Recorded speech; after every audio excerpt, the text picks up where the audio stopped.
वो मैंने बताया आपको कि भाई वो हरदोई के रहने वाले हैं और अब खांडसा में रह रहे थे।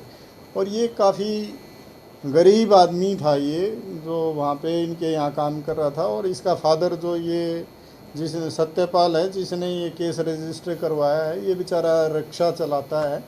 और उसके बाद भी ये इन्होंने कंप्लेंट दे के ज़रूर एक बार केस रजिस्टर करवाया। उसके बाद इनकी हालत इतनी थी कि ये कभी इस मुकदमे की पैरवी करने के लिए, पूछने के लिए भी नहीं आए।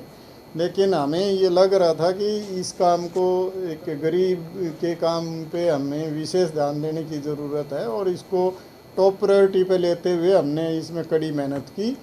और उसका नतीजा ये है कि हमें, ठीक है, इसमें थोड़ा सा टाइम लगा, लेकिन हम इस मुकदमे को क्रैक करने में सफल रहे और एक गरीब आदमी के साथ न्याय हो, इसके लिए हमने पूरे प्रयास किए। सर, 6 महीने तक ये गुमराह करते रहे। गुरुग्राम पुलिस को कैसे शक हुआ कि यही हत्यारे हैं? देखिए, लास्ट सीन इनके पास ही था वो लड़का, और इन्होंने पहले पूछताछ में पुलिस को इस तरह से गुमराह किया कि जी वो यहाँ से तो चोरी के डाउट में, उसने पहले भी चोरी की थी, चोरी का डाउट था, और उसके बाद यहाँ से तो वो भाग गया बच के। और क्योंकि उसके फादर के सामने भी उसने चोरी की, यहाँ की थी, ये है वो है, वो उसने बेचारे ने डर के मारे इस तरह की चीज़ें की थी।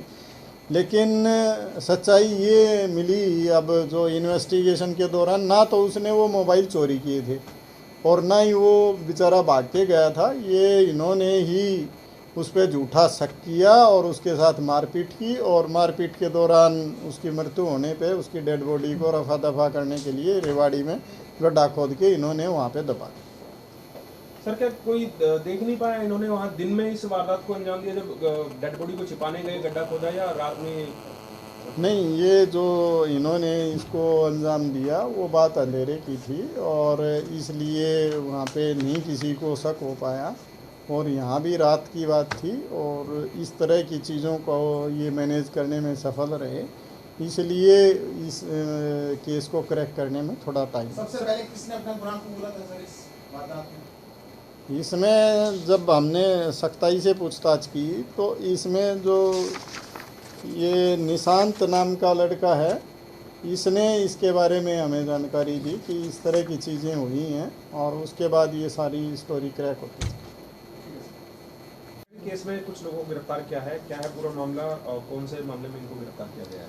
ये दिनांक 17 दिसंबर 2021 को एक सत्यपाल निवासी हरदोई, जो खांडसा में रह रहे हैं अब, उन्होंने एक कंप्लेंट दी थी कि अजय उर्फ गोलू, उसका 18 साल का बेटा, बालाजी मेडिकल स्टोर पे काम करता था वज़ीराबाद में। और उसको जो इसके मेडिकल स्टोर के मालिक थे, उन्होंने इस बात के शक में कि इन्होंने हमारे मोबाइल चोरी किए हैं, इस बात को लेके उससे पूछताछ की और उसके साथ मारपीट की और उससे ज़बरदस्ती फ़ोन चोरी की हाँ करवाई।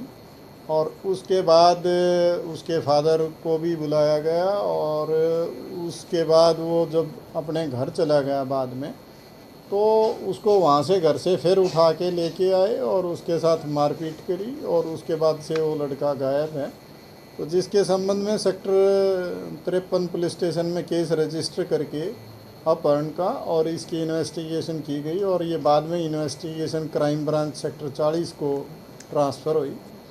इसके सेक्टर 40 क्राइम के इंचार्ज सब इंस्पेक्टर गुणपाल के नेतृत्व में टीम ने काम करते हुए काफ़ी मेहनत की, और काफ़ी बार लोगों से पूछताछ करनी पड़ी। उसके बाद कल इसमें जो शामिल आरोपी हैं, 4 आरोपी, अमित, निशांत, रुबल और अरुण, इनको हमने गिरफ़्तार किया। और इन्होंने गिरफ़्तारी के बाद पूछताछ में ये चीज़ बताई कि हमने इस व्यक्ति की पिटाई की थी और उस पिटाई के दौरान इसकी मृत्यु होगी, जिसके बाद हम गाड़ी में डाल के इस डेड बॉडी को और आराम नगर, जो रेवाड़ी ज़िले में पड़ता है, वहाँ पे खेत में हमने इसको गड्ढा खोद के वहाँ दबा दिया।